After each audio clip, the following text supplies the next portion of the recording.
ಸುಹಾಸನ name analysis ರಿಪೋರ್ಟ್‌ನ ನಾನು link ಮಾಡಿದೆ ಡಿಸ್ಕ್ರಿಪ್ಷನಲ್ಲಿ. ಸೊ, ಆ ನೇಮ್ ಬಗ್ಗೆ ಮಾಹಿತಿ, ನೇಮ್ ಒಳ್ಳೆಯದಾ ಕೆಟ್ಟದ್ದಾ ಅಥವಾ ಈ ನೇಮ್ ಉಪಯೋಗಿಸ್ಬೇಕಾದ್ರೆ ಏನು ಸಮಸ್ಯೆ ಆಗ್ತದೆ ಅಂತಂದ್ಬಿಟ್ಟು ಆ ಲಿಂಕ್‌ನ ಕ್ಲಿಕ್ ಮಾಡಿ ಅದೇ ರೀತಿ ಮೆಸೇಜನ್ನು ಕಳಿಸಿ. ನಿಮಗೆ ಇಮಿಡಿಯೇಟಾಗಿ ಮೆಸೇಜ್ ಬರ್ತವೆ. ಕಂಟಿನ್ಯೂಸ್ ಆಗಿ ಒಂದು 30-40 ಮೆಸೇಜ್ ಬರುತ್ತೆ. ನಿಧಾನಕ್ಕೆ ಓದ್ಕೊಳ್ಳಿ. ಸೊ, ಸುಹಾಸನ ಹೆಸರು ಯಾರಾದರೂ ಇತ್ತು ಅಂತಂದರೆ ಅವ್ರಿಗೆ ಇದನ್ನು ಫಾರ್ವರ್ಡ್ ಮಾಡಿ. ಓಕೆನಾ? ಸೊ, ಸುಹಾಸನ ಹೆಸರನ್ನ ಉಪಯೋಗಿಸ್ಬೋದಾ ಅನ್ನೋದಕ್ಕಿಂತ ಜಾಸ್ತಿ ಕರೆಕ್ಷನ್ನು ಆ್ಯಂಡ್ ಇದರ ನೇಮಲ್ಲಿರುವಂತಹ ಮಿಸ್ಟೇಕ್‌ನ ನಾವು ಡಿಸ್ಕಸ್ ಮಾಡೋಣ. ಸುಹಾಸ್ ನೇಮ್ ಟೋಟಲ್ 18 ಚೆನ್ನಾಗಿಲ್ಲ. ಸುಹಾಸ್ ಎಂ ಅಂತೇನೋ ಕಳಿಸಿದ್ದಾರೆ ನೇಮು. ಆಯಿತಾ? ಆ ಡಿಸ್ಕ್ರಿಪ್ಷನಲ್ಲಿ ಲಿಂಕ್ ಕೊಟ್ಟಿದ್ದೀನಿ. Form link. ಅಲ್ಲಿ ನಿಮ್ಮ ಹೆಸರು, ಫೋನ್ ನಂಬರ್ ಡಂಪ್ ಮಾಡಿ ನೀವು ಅದರ ಕನ್ಸಲ್ಟ್ ರಿಪೋರ್ಟ್‌ನ ಸಂಜೆ 6:30 ಇಂದ 8 ಗಂಟೆ ಟೈಮಲ್ಲಿ ಕಳಿಸ್ಕೊಡ್ತೀನಿ.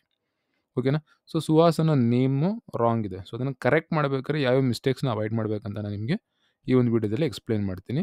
ಮತ್ತು ಸುಹಾಸ್ ನೇಮ್‌ದು ಪ್ರಿಡಿಕ್ಷನ್ ರಿಪೋರ್ಟ್ ಬೇಕಿತ್ತು ಅಂದರೆ ಅದನ್ನು ಡಿಸ್ಕ್ರಿಪ್ಷನಲ್ಲಿ ಲಿಂಕ್ ಹಾಕಿದ್ದೀನಿ. ಕ್ಲಿಕ್ ಮಾಡಿ ಅದೇ ರೀತಿ ಮೆಸೇಜನ್ನು ಕಳಿಸಿ. ಅದು ನಿಮಗೆ ಇಮಿಡಿಯೇಟಾಗಿ ಒಂದಷ್ಟು ಮೆಸೇಜ್ಗಳಲ್ಲಿ ರಿಪೋರ್ಟ್ ರೀತಿ ನಿಮಗೆ ವಾಟ್ಸಪ್ಪಲ್ಲೇ ಕಳಿಸ್ಕೊಡುತ್ತೆ. ಈ ಸುಹಾಸನ ಹೆಸರನ್ನು ಡಬಲ್ ಎಚ್ ಮಾಡಿ, ಈಗ ನಾ ತೋರಿಸಿರೋ ರೀತಿ ಡಬಲ್ ಎಚ್ ಮಾಡಿ ನಾವು ಇದನ್ನು ಟೋಟಲ್‌ನ 23ಕ್ಕೆ ಮಾಡ್ಬೋದು. 23 ಒಳ್ಳೆಯದು. ಸೊ, ಹಾಗಾಗಿ ನಾವು 23ಕ್ಕೆ ಕೂಡ ಈ ಒಂದು ಟೋಟಲ್‌ನ ಮಾಡಬಹುದು. ಮೊದಲನೇ ಆಪ್ಷನ್ ಇದೆ. ಆಯಿತಾ? ಮತ್ತು ಎರಡನೇದಾಗಿ ಇಫ್ ಇನ್ ಕೇಸ್ ನಿಮ್ಮ ಕಿಂಗ್ ಅಥವಾ ಕ್ವೀನ್ ನಂಬರ್ 6 ಆಗಿಲ್ಲ ಅಂತಂದರೆ 21ಕ್ಕೆ ಇದನ್ನು ನಾವು ಕರೆಕ್ಷನ್ ಮಾಡ್ಬೋದು ಡಬಲ್ ಎಸ್ ಯೂಸ್ ಮಾಡಿ. ಏನಕ್ಕೆಂದರೆ ನೇಮ್ ಕರೆಕ್ಷನ್ ಮಿಸ್ಟೇಕ್ಸ್ಗಳ ಬಗ್ಗೆ ಮಾತಾಡೋಣ ಅಂದ್ಬಿಟ್ಟು ಮಾತಾಡ್ತಾ ಇದ್ದೀನಿ. ವೆರಾಸ್ ಸುಹಾಸನ ಹೆಸರಿನ ಸಮಸ್ಯೆಗಳೇನು ಬರ್ತವೆ ಅನ್ನೋದನ್ನು ವಾಟ್ಸಪ್ ಮೆಸೇಜ್ ಮುಖಾಂತರ ನೀವು ನೋಡ್ಕೊಳ್ಳಿ. ಸೊ, ಈ ರೀತಿ ನೀವು 21ಕ್ಕೆ ಸರಿ ಮಾಡಬಹುದು ಈ ರೀತಿ ಡಬಲ್ ಎಸ್ ಯೂಸ್ ಮಾಡೋದ್ರಿಂದ. ಇಲ್ಲಿ ನೀವು ಮುಖ್ಯವಾಗಿ ನೆನ್ಪಿಡಬೇಕಾಗಿರೋದು ಏನಂತಂದರೆ ಮೊದಲನೇದು ಸುಹಾಸನ ಹೆಸರೇನಿದೆ ಅದು ರಾಂಗ್. ಟೋಟಲ್ 18 ಬರುತ್ತೆ, ಸರಿ ಇಲ್ಲ. ಅದರಿಂದ ಏನು ಮಾಡ್ತೀವಿ, ನೇಮ್ ಕರೆಕ್ಷನ್ ಮಾಡ್ತೀವಿ. ಸೊ, ಡಬಲ್ ಎಚ್ ಯೂಸ್ ಮಾಡ್ತೀವಿ, ಎಸ್ ಯೂಸ್ ಮಾಡ್ತೀವಿ. 2 ಆಪ್ಷನ್ ಸದ್ಯಕ್ಕೆ ಕೊಟ್ಟಿದ್ದೀನಿ. ಕೆಲವು ಸಲ 24 ಕೂಡ ಸೆಟ್ ಮಾಡ್ತಾರೆ. ಡಬಲ್ ಎ ಎಸ್ ಮಾಡಿರೋದನ್ನ ಡಬಲ್ ಎ ಮಾಡಿ ಆ ರೀತಿ ಮಾಡಿ ಅದನ್ನು ಕೂಡ ಮಾಡೋ ಒಂದು ಪ್ರಯತ್ನ ಮಾಡಿದ್ದಾರೆ ಸುಮಾರು ಜನ. ಆಮೇಲೆ 18 ಬರ್ತಾ ಇದೆ. SW ಮಾಡೋದ್ರಿಂದ SWASS ಮಾಡೋದ್ರಿಂದ ಏನಾಗ್ತದೆ ನಿಮಗೆ 24ಕ್ಕೆ ಕೂಡ ಬರುತ್ತೆ. ಸೊ, ಟೋಟಲ್‌ನ ನಾವು ಸರಿ ಮಾಡೋ ಒಂದು ಪ್ರಯತ್ನ ಮಾಡ್ತಿದ್ದೀವಿ. 21, 23 ಮತ್ತು 24 3 ಆಪ್ಷನ್ಗಳು ಕೂಡ ಇದೆ. 3 ಆಪ್ಷನ್ಗಳು ಕೂಡ ಒಳ್ಳೆಯದು ನೇಮ್ ಟೋಟಲ್ ಆ ರೀತಿ ಬಂದರೆ. ಆದರೆ ನೆನಪಿಟ್ಕೊಳ್ಳಿ, SU ಮತ್ತು SH ಅನ್ನೋ ಒಂದು ಪದಗಳು ನಿಮ್ಮ ಹೆಸರಿನಲ್ಲಿ ಬಂದಾಗ ಸಂಸಾರದಲ್ಲಿ ಸಮಸ್ಯೆ ಕೊಡುತ್ತೆ ಮತ್ತು ಡಬಲ್ ಎಸ್‌ನ ಯೂಸ್ ಮಾಡಿದಾಗ ಕೆಲವರಿಗೆ ಅತಿಯಾದ ಫೈನಾನ್ಷಿಯಲ್ ಲಾಸಸ್‌ಗಳನ್ನ ಕೂಡ ಕೊಡುತ್ತೆ ಮತ್ತು ಜೀವನದಲ್ಲಿ ಅನಿರೀಕ್ಷಿತ ಅಂತ ಹೇಳ್ತೀವಿ, ಅನ್ಎಕ್ಸ್ಪೆಕ್ಟೆಡ್ ಈವೆಂಟ್ಸ್ಗಳು ಜಾಸ್ತಿ ಆಗ್ತವೆ. ಸೊ, ಡಬಲ್ ಎಸ್ ಅನ್ನೋದೇನಿದೆ ಅದು ಅವಾಯ್ಡ್ ಮಾಡಿ.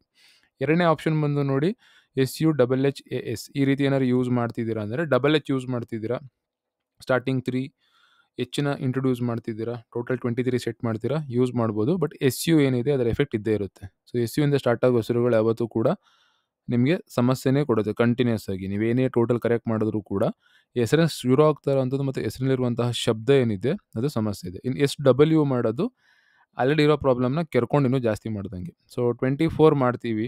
24 ಮಾಡೋದು ಮೇಯ್ನ್ ರೀಸನ್ ಬಂದೆ ನಂಬರ್ 6 ಫ್ಯಾಮಿಲಿ, ಫೈನಾನ್ಷಿಯಲ್ ಫ್ರೀಡಮ್, ದುಡ್ಡು, ಕಾಸು ಆ ರೀತಿ. ಇಲ್ಲೇನಾಗ್ತದೆ ಅಂದರೆ ಅಲ್ಲಿ ಸಮಸ್ಯೆ ಕೊಡುತ್ತೆ. ಆಯಿತಾ? SW ಸಮಸ್ಯೆ ಜಾಸ್ತಿ ಮಾಡುತ್ತೆ. SU ಅನ್ನೋದು ಆಲ್ರೆಡಿ ಸಮಸ್ಯೆ ಕೊಡುತ್ತೆ. ನೇಮ್ ಸ್ಟಾರ್ಟಿಂಗಲ್ಲೇ ಇದೆ. ಆ ಒಂದು ಪದ ಇಲ್ಲದೇ ಈ ಹೆಸರನ್ನು ಕರೆಯೋಕ್ಕಾಗಲ್ಲ. ಹಾಗಾಗಿ ಈ ಒಂದು ಹೆಸರಿನ ಉಪಯೋಗ ಒಳ್ಳೆಯದಲ್ಲ. ಅವಶ್ಯಕತೆ ಇದ್ದು ನಿಮಗೆ ಅಥವಾ ನಿಮಗೆ ಪರಿಸ್ಥಿತಿ ಅನುಕೂಲ ಮಾಡಿದ್ರೆ ಹೆಸರನ್ನ ಬದಲಾವಣೆ ಮಾಡ್ಕೊಳ್ಳಿ. ಇನ್ನು ಹೆಸರು ಏನು ಸಮಸ್ಯೆ ಕೊಡುತ್ತೆ ಏನು ಇರುತ್ತಾ ಅನ್ನೋದಕ್ಕೆ ರಿಪೋರ್ಟ್‌ನ ಅಟ್ಯಾಚ್ ಮಾಡಿದ್ದೀನಿ. ಸೊ ದಟ್ ಪದೇ ಪದೇ ನಂಬರ್ ಟೋಟಲ್ 18, 22 ಈ ಸಮಸ್ಯೆ ಆಗ್ತದೆ, ಆ ಸಮಸ್ಯೆ ಆಗ್ತದೆ ಅವೆಲ್ಲ ಬೇಡ. ಸೊ, ಸುಹಾಸ್ ಎಂ ಅಂತ ಏನೋ ಕಳಿಸಿದ್ರಲ್ಲ, ಅವರಿಗೆ ಅವರ ಹೆಸರಿನ ಒಂದು ಕಂಪ್ಲೀಟ್ ಡೀಟೇಲ್ಸ್ ಬರುತ್ತೆ. ವೆರಾಸ್ ಸುಹಾಸ್ ಅಷ್ಟೇ ಒಂದು ನೇಮ್ ಬಗ್ಗೆ ಏನಿದೆ ಮಾಹಿತಿ ಅದು ನಿಮಗೆ ಸಪ್ರೇಟ್ ಆಗಿ. ಸೊ, 2 ರಿಪೋರ್ಟ್ ಹಾಕಿರ್ತೀನಿ. ಒಂದು ಕಂಪ್ಲೀಟ್ ಹೆಸರು, ಇನ್ನೊಂದು ಜಸ್ಟ್ ಸುಹಾಸನ ಹೆಸರನ್ನು ನಾನು ಉಪಯೋಗಿಸ್ತೀನಿ ಅಂತಂದರೆ ಇದರಿಂದ ಏನು ಸಮಸ್ಯೆ ಆಗ್ತದೆ ಅಂತ. ಆಯಿತಾ? ಜನರಲ್ ಆಗಿ ಫ್ಯಾಮಿಲಿ ಸಮಸ್ಯೆ ಮತ್ತು ಒಂದು ದೊಡ್ಡ ಮಟ್ಟಿಗೆ ಜನಗಳನ್ನ ಎದುರಾಕೋಬೇಕು ಈ ರೀತಿ ಪ್ರಾಬ್ಲಮ್ಸ್ಗಳನ್ನ SU ಅನ್ನೋದು ಕೊಡುತ್ತೆ. ಹಂಗೂ ಸ್ವಲ್ಪ ಚೆನ್ನಾಗಿತ್ತು ಅವ್ರದ್ದು ಲಕ್ಕು, ಬದುಕ್ತಾ ಇದ್ದಾರೆ ಅಂತಂದರೆ ಚಾಲೆಂಜಸ್ಗಳು ಜಾಸ್ತಿ ಆಗ್ತದೆ. ಸೊ, ಒಂದು ಮಾತಲ್ಲಿ ಹೇಳಂಗಿತ್ತು ಅಂದರೆ ಸಮಸ್ಯೆನ ಕೊಡುವಂತಹ ಶಬ್ದನ ಮೊದಲೇ ಉಪಯೋಗಿಸ್ತಿದ್ದೀರಾ, ಇದು ನಿಮಗೆ ಒಳ್ಳೆಯದಲ್ಲ. SH ಮತ್ತು SU ಹೆಸರಿನಲ್ಲಿ ಇರಬಾರ್ದು. ಯಾರ ಹೆಸರಲ್ಲಿ ಎಲ್ಲಾದರೂ ಬರ್ಬೋದು. ಸ್ಟಾರ್ಟಿಂಗಲ್ಲೇ ಬಂದರೆ ಇನ್ನೂ ಜಾಸ್ತಿ ಪ್ರಾಬ್ಲಮ್ ಇರುತ್ತೆ.